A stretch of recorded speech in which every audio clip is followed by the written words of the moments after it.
Hi, I'm Niels from SLS, and behind me is a 1988 Mercedes R107 560 SL in the USA version.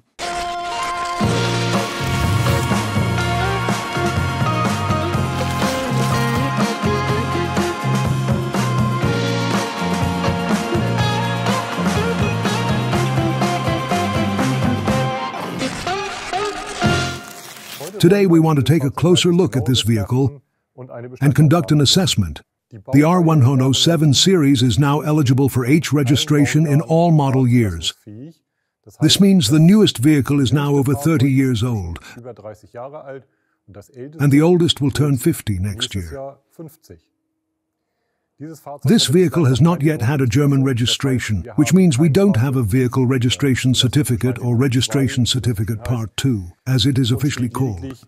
We only have the US title, which mentions the chassis number. We will now check this against the vehicle. Compared to the European vehicles, the American models have the chassis numbers in 3 different locations. Let's show them now. Typical for the US vehicles is the nameplate on the A pillar. Then we have the second nameplate here, and where the nameplate is located on German vehicles, under the hood, I will show you now only the chassis number is stamped. It is located here. Using this plaque, we can determine the color code. 735, that is the silver exterior color, and we see the number 271 here, which means 2 for leather interior and 71 for the color black. With an endoscope, I will now show the engine number. To determine whether this is still the original engine based on the engine number, we would now need a data card. This can be requested from Mecedes-Benz, provided you can supply proof of ownership, the US title, and of course, identify yourself as the owner. Reviewing the maintenance history is always insightful. We received some documents from the previous owner. The last entry is from September 17, 2019. When examining the exterior, we pay special attention to correct gaps and alignments.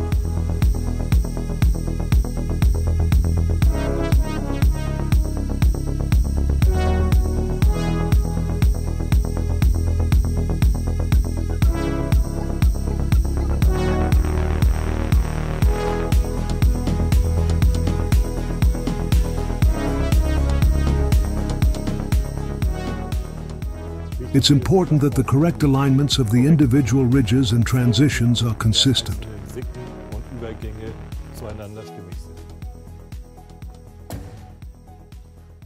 The way the door closes indicates a proper adjustment. The same goes for the closure of the trunk lid. We haven't found any accident damage on this vehicle. However, there are some repainted areas, which isn't surprising given the age of the vehicle. You can see here that part of the seal was painted over, and we have also found small color discrepancies in other places. This vehicle still has the original Mercedes soft top, identifiable by the Mercedes star on the windows. The soft top has signs of use, but is in reasonable condition for its age. Additionally, this car comes with a hard top in the same color as the car. The last digits of the chassis number embossed here show us that the hardtop was part of the original delivery. I will now open the soft top and check the top mechanism. Additionally, we can take a look inside the soft top compartment.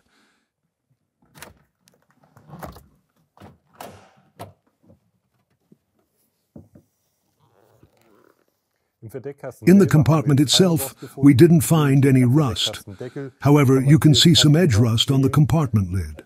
This definitely requires some rework. We also noticed that the soft top cover has been replaced at some point, but it was not done very well. The glue has already come loose here, so that definitely needs to be addressed as well.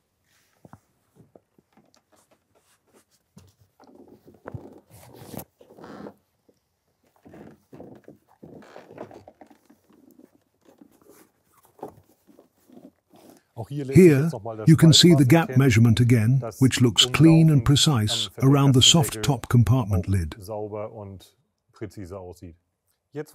Now that the roof is off, we have a clear view of the interior, so let's take a closer look. First, I want to check under this panel and see how the corners look. Whether there is any rust formation or noticeable damage.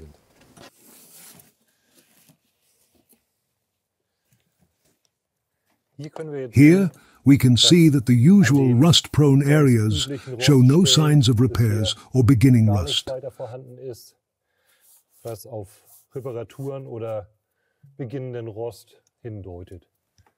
Another common rust-affected area is found in the front footwell. I will now lift the front floor mats and check there. What you see here is not the metal, but a heavy, sound-deadening mat. But you can see through the openings that the metal is intact everywhere.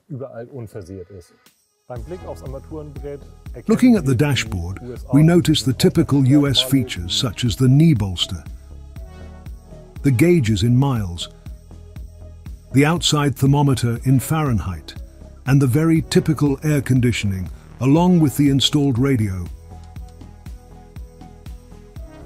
The signs of wear on the steering wheel, pedals, and seats are consistent with what you would expect at a mileage of 60,200 miles. Now we'll take another look at the engine compartment and check for any possible accident damage or rust spots. We pay particular attention to the corners, both front and rear, and especially the front crossmember. In this area, there are also no dents or signs of rust. We have checked all the fluids and found no signs of maintenance backlog. This matches the documents we received from the previous owner. The spare tire well is also a very rust-prone component. However, this one still looks quite good. And if you're lucky, you might find the production documentation, usually located where the jack is stored.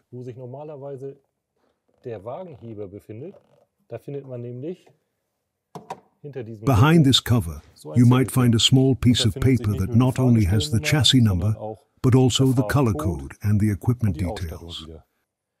Now let's take a look underneath the car. To do this, we'll lift the car with the lift. For this vehicle, we have lift adapters that look like this. They fit onto this plate and are inserted into the vehicle's jack points. There are two variations. This one with the tube is for the 107 series, while the one without the tube is used for other vehicles like the W108, W111, and W113.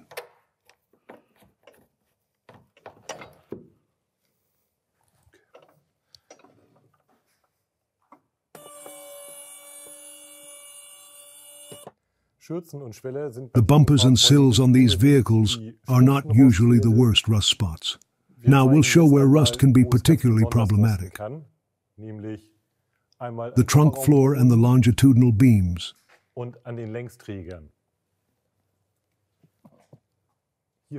It's already noticeable that this exhaust rubber needs to be replaced.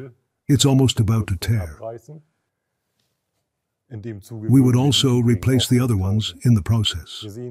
Here we see a US catalytic converter exhaust system installed in relatively good condition. The TÜV appreciates every inspection mark found on such exhaust systems. So, be cautious with aftermarket systems that are inexpensive, but not necessarily TÜV compliant. While we're here, it's definitely worth checking the drive shaft boots. Replacing them is a tedious job. The differential shows no leaks, and the boots appear to be undamaged. By checking these numbers, you can also determine if the differential installed here matches the vehicle. Next, we'll examine the Hardy discs. Here's one of them. It shows no signs of wear and is in generally good condition. A bit further forward, we have a second one. The front Hardy disc also shows no signs of brittleness or cracks. This one can also be considered in good condition. Here we see the fuel pump assembly. It's important to ensure that there are no cracked hoses and that all connections are still clean and free of corrosion. Leaks often occur at the electrical connections. You can also see that the rubber mounts for the sway bar have been replaced at some point. They look very good. The other axle components are also in reasonable condition. However, the subframe mounts show signs of cracking and brittleness, so they will need to be replaced eventually. Let's also take a look at the brake lines. Here we have a rubber hose that still looks decent and doesn't appear brittle. And the metal connections show no signs of rust.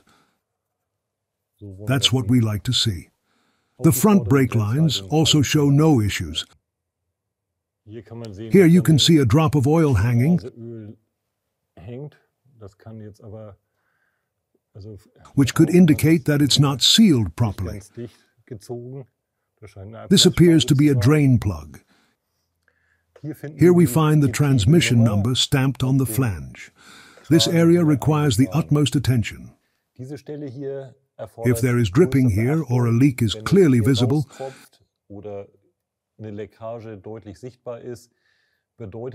it means the seal between the engine and transmission is defective. In that case, either the engine or the transmission would need to be removed, and in this instance, it would likely be the transmission, as it's a bit easier to handle. Both the engine and transmission oil pans show no noticeable leaks, which is good. Next, we'll examine the front axle, particularly the ball joints. Down here you can see the control arm joint. The boot is already torn. The same issue is present on the left side, so these need to be replaced. More importantly, for the upper control arm, the boot must be intact, because this component cannot be replaced as a ball joint. Instead, the entire control arm must be replaced, and that's expensive. Here we see the steering linkage again. The ball joints look good, and they may have already been replaced. I have now removed the wheel and the inner wheel arch liner. This gives us a clear view of the braking system and the subframe mounts. The brake discs and pads are in good condition. We have now checked the subframe mounts, and they are in reasonable condition with no issues found. We observed that the stabilizer bushings have been replaced. We can also take another look at the rocker arm bearing. Although it is likely still the original part, it is in adequate condition. We will now examine this area more closely, as it is prone to rust. This is due to the presence of a water drain here. If it's blocked, moisture collects behind it and starts rusting from the inside out. However, this area looks quite good. There should be a water drain somewhere in this area, as it is the lowest point. Unfortunately, it's not very visible due to the extensive underbody protection. We'll leave it in this condition for now, as there is no clear evidence of existing rust.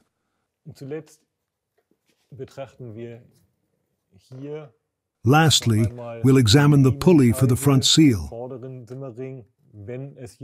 If there were any leaks here, we would see them now.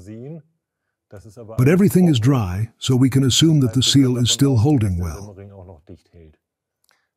That was our condensed condition assessment of an R107. The checklist we worked from can be found in the video description. We will continue to document the complete conversion of this US vehicle to German specifications. Feel free to subscribe to our channel so you don't miss any videos. See you next time. Goodbye.